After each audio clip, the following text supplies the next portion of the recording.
So what kind of higher power you believe in? She probably is dead or something. I believe in God. Probably not in the traditional sense of like the Catholics or Christians or Muslims or anything like that, but definitely someone out there or a being of sorts out there. So you reject the I guess more traditional organized religions, but you do not reject the fact that there's some higher power. Or the being itself exists. Yeah. How come you do not align with Christianity or Islam or the more mainstream forms of higher power that most people tend to align with? How come you're actually this is not it? It's something else. I think that religion as a whole usually comes with a lot of restrictions that are innate to us. They're natural. Obviously, overindulgence in anything is bad for you, but there's balance in everything. And if you say that something is absolutely bad, you're really taking away from the experience of life. And I believe that the higher power would want us to experience life as a whole.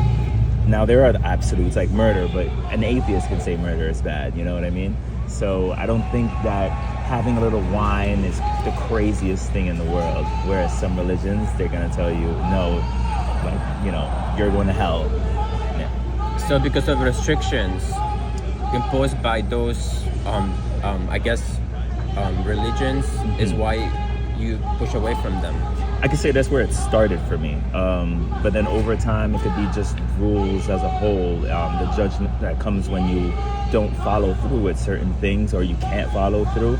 Like if I missed a week of paying tithe, that's a week that I needed to pay rent or, phone bill, food, or anything else. Like, why am I being judged for not being able to stay with this commitment? You know what I mean? So it's just little things like that. I'm not specifically saying just that, but little things like that over time. And having grown up in the church, I'm just like, I can't get all the way behind this. But I don't deny that this is not an accident.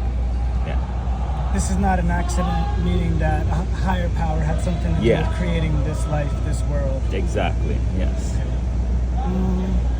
If hypothetically you found out that the restrictive church that you were raised around was actually totally true, like God co-signed it, and God was like, this is actually the church that I want people to follow, would you then obey him? Or would you still feel that the restrictions were like a reason not to follow? Or well, I believe that at that point it would probably be too late, right? So I would be damned to one side or the other. But if I did find out, then I would want to believe that that higher being knows my heart and knows that I've only meant well in life and give me grace, because we're supposed to do that for each other anyway, right? So if we're like that being, then that person would do that for me. Fair enough. Yeah. I hope God is as reasonable as he is to you. I'd like to believe so. Because it seems that if God was real, this is just my opinion, I would think he would be kind of an absolute figure, wouldn't he? I think there's absolutes in certain things and extremes in others. And I think that for the sake of political gain, power, and things over time, the stories, the narratives, the books, everything was altered to serve an agenda over time. And it never really, became dissected, or it has, and that's why we have different versions of different books and things like that. So you never really know what is true and what's not. But if you just follow your heart, your innate instinct, being a good person, leading a good life, trying your best to do that, then you'll be fine. Can you say more about the agenda? That's very interesting. Yeah, so if you go to ancient societies, the regular people couldn't speak the languages that were in these books. You have one person at the head of the church reading it to them, so they don't even know if this is true or not. And then when another political figure comes up, then all of a sudden there's a new version, a King James version or whatever, So it's just stuff like that where I'm just like, this is a little sticky for me to get behind fully with all these rules and things like that. But I don't reject that this is a beautiful thing that happened, and it only seems to be here, and that's just not and then like things as a whole, like emotions, how strong they are, but you can't see them. Like that's just not an accident. We're conscious enough to feel and see and experience these things, but animals can't. You know, like certain things like that is just like unique to us, and I just believe that that came from somewhere else that has all of it. Yeah. Do you think it's possible that, like in the future, a lot of these questions about like the creation of the universe and like life, as they get answered like slowly and over time, do you think that there could be a possibility that there is actually like some explanation that explains life other than there is a higher power? Do you think that's possible? I think that in creation we're given explanation over time. We're already doing that. That's what science is. So it's not one against the other, it's one serving the other. So we're gonna get more answers as time goes on. But ultimately, if this higher power decides to reveal themselves and give us absolute truths and everything, yeah, of course we'll get all those answers, but we're blessed enough to be able to keep on evolving, keep progressing, and keep learning. So that's how we'll do it for now. Is there anything that we could learn hypothetically in the future that would make God unnecessary? Like if they could somehow explain how everything came to be. Unnecessary? Yeah, I mean, you can do that now if you really wanted to. You can say that all the power is from within you, but I believe that we're just extensions of that. So if I say that I'm manifesting powers, it doesn't make me blasphemous. It makes me say that this higher power gave me power. So of course you can find explanations in the universe for things of how they became, but there's always, why did that thing start? How did that thing start?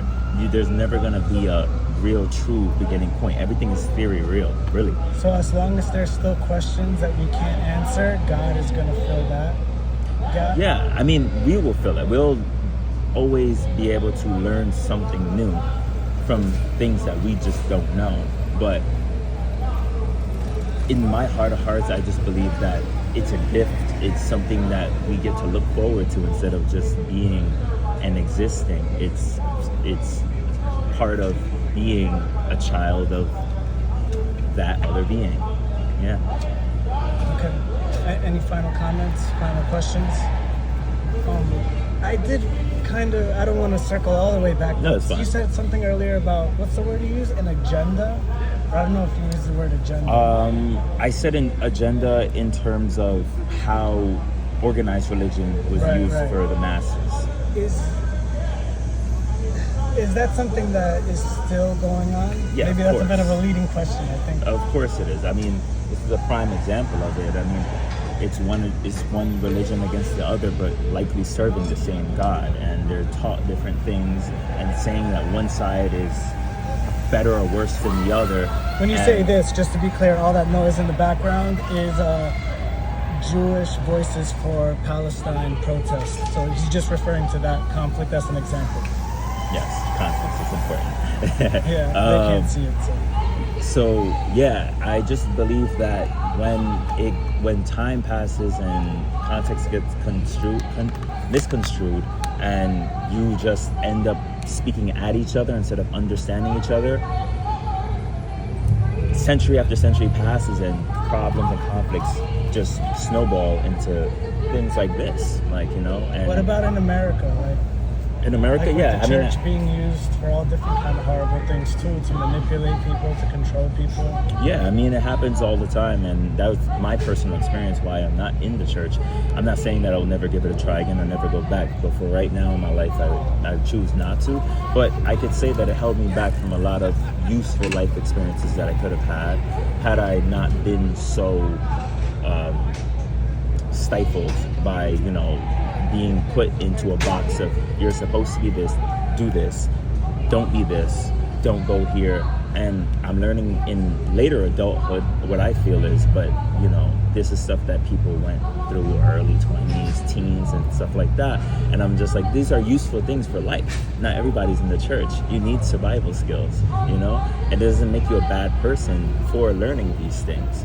that's what the church doesn't arm you with. They just arm you with words in a book and things like that. And I don't mean to like bash the churches. They all mean well and things like that. But sometimes I feel like there's a little woo-woo added to it that's a little too much for real life.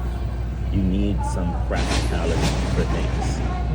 Yeah. So for me, I believe that holding true to your belief is important, but you don't need to follow the masses to the end for everything that they believe in. You can believe in things differently. Okay. Interesting. Sounds like you're an independent thinker. I try my best. Thanks for the interview, man. Any final comments? No? All right. Thanks a lot.